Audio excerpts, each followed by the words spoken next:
Good morning, everyone. This is Jeff Veale, the business guru, coming to you once again from downtown Manila with our 15 minutes of fame. And guys, if you want to have 15 minutes of fame, why not reach out and we'll make you famous? And how it works, guys, think about it. A TV commercial would cost you over $30,000. If you wanted 10 radio spots on your local radio station, you're looking between $3,000 and $5,000. You can come on 15 minutes of fame and we'll put you across 14 different social media channels totally free of charge, and we'll expose you to the world with you and your brand name, and we'll make you more famous than what you already are. Today, I've got a very special guest, and I'm going to look up my little notes here, guys. Bear with me. And we have Alisa Divine, current role. She's an author and a coach. She's been in the coaching industry for a mere 8 years. A brief description of her business. She helps people to write and publish their stories, right? And turn pain into power. Don't we all need that? Key achievements or projects, all 5 books I co-authored are award-winning and best-selling. Personal motto, love your life. Well, if you don't love your life, what are you doing here, guys? Interesting fact about herself, her husband and herself have a blended family with 8 children. So that in itself is a job and a project. So it's my great pleasure to welcome to the stage Alisa. Good morning, Lisa. How are you today? Good morning, Jeff. I'm doing well. It's great to meet you. Thank you. No trouble at all. Let's get this started. Tell us about your journey and what inspired you to pursue your current career path, please. Well, I actually was a photographer and I was inspired to do a black and white campaign on women who had experienced domestic abuse. Mm-hmm. And so I started on that project and I found a woman who worked at our local shelter, and she had already been helping women tell their stories in empowering ways. So I went to a publisher that I knew of and said, would you be interested in publishing this book for me of Mm-hmm. women who are experiencing abuse and they come out on the other side as strong and empowered?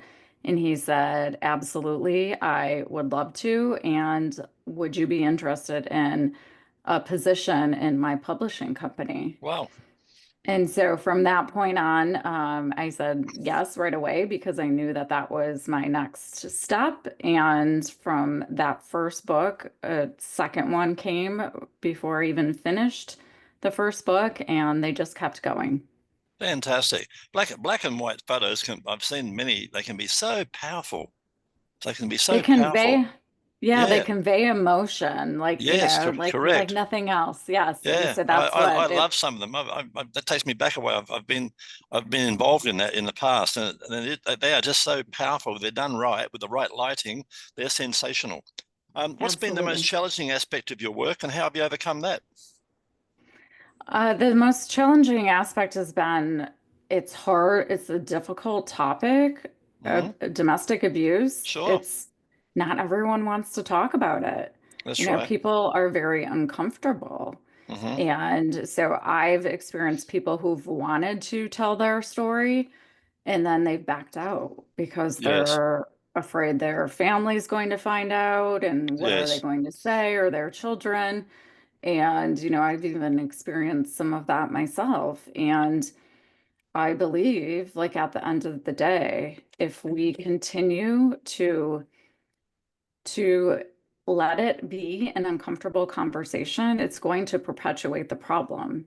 So yes. what we do need to do is actually talk about it And get it more out. Yeah, that's right. and yeah, and get it out and have the difficult conversations so that people don't have to hide in it because so many people are still in hiding because it's not safe to talk Yes. about it.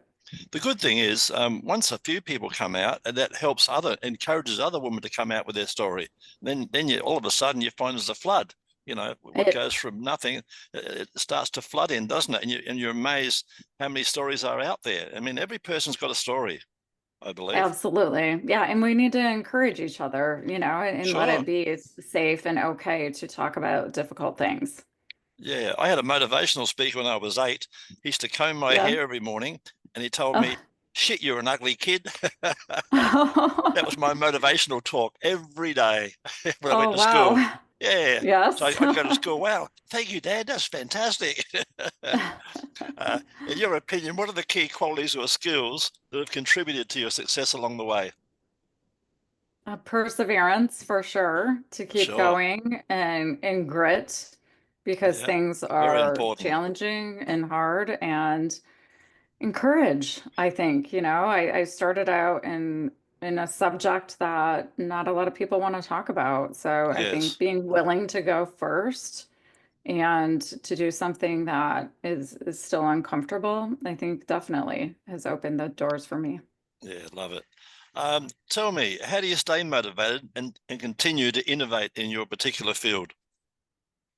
I stay motivated by the people that I help.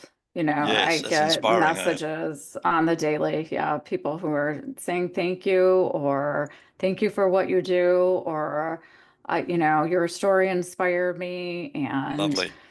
yes, all of that. So that definitely is very helpful. And then um, staying innovative in my field.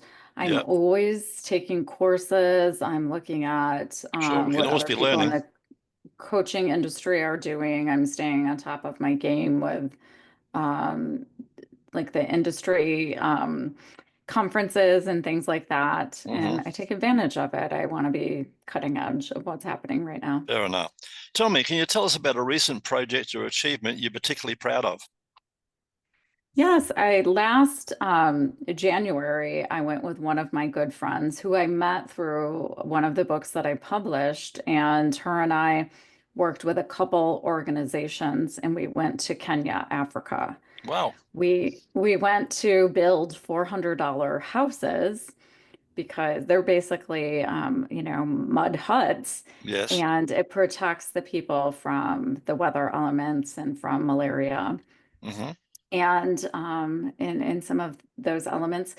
And but one of the beautiful things that we did was we were able to go into the villages and hold conferences for women and Yes. talk to them about ways that they could protect themselves during a Yes. domestic violence situation.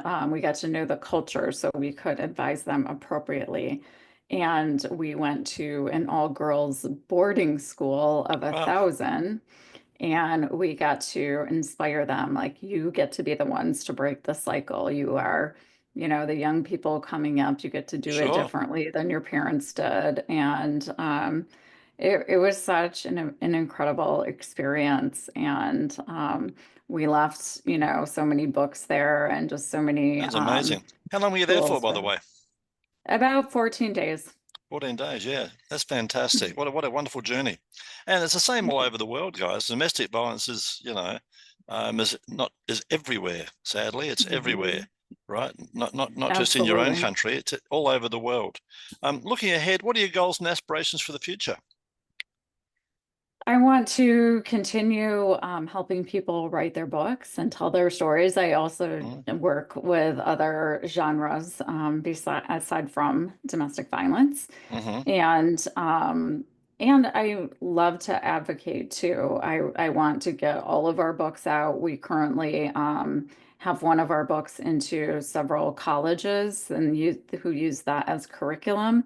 Hmm. So I want to continue broadening that across the US and in anywhere else that teaches about criminal justice or domestic violence.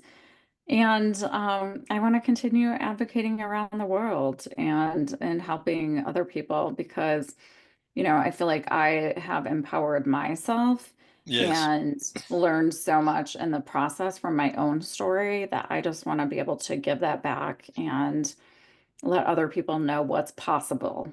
No, that's awesome. Tell me, how can our listeners and viewers reach out and find you and talk to you and have a chat to you? What's the best way?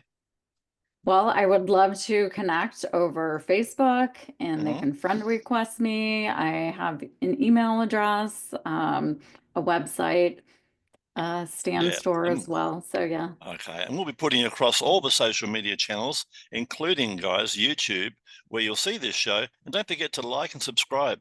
We've interviewed hundreds of people from all over the world, guys, all with different stories, and they're all very interesting. So grab a cup of coffee and do a binge session and watch a few of these shows, and you may learn a bit. You may want to come on yourself and tell your story. Every person's got a story. Before we wrap it up, tell us a fun fact about yourself, Alisa, that most people don't know. Well, most people don't know that I have 8 children with my husband. Awesome. It was a second Awesome. marriage for both of us. And so, Uh-huh. yeah, we blended our families. Fantastic. I mean, the second time round's better, isn't it? You learn from the Yeah, first time, and you do. the second time round is so much better, people. So much better. Yeah. So never give up hope. Okay, I'm going to wrap this up now. So, guys, if you want to be on 15 Minutes of Fame, you'll see all the details below, Elisa's details. Please reach out, and we'd love to talk to you and share your story. Thanks very much for being on the show today. Much appreciated. Thank you so much, Jeff. It's my pleasure. Thank you.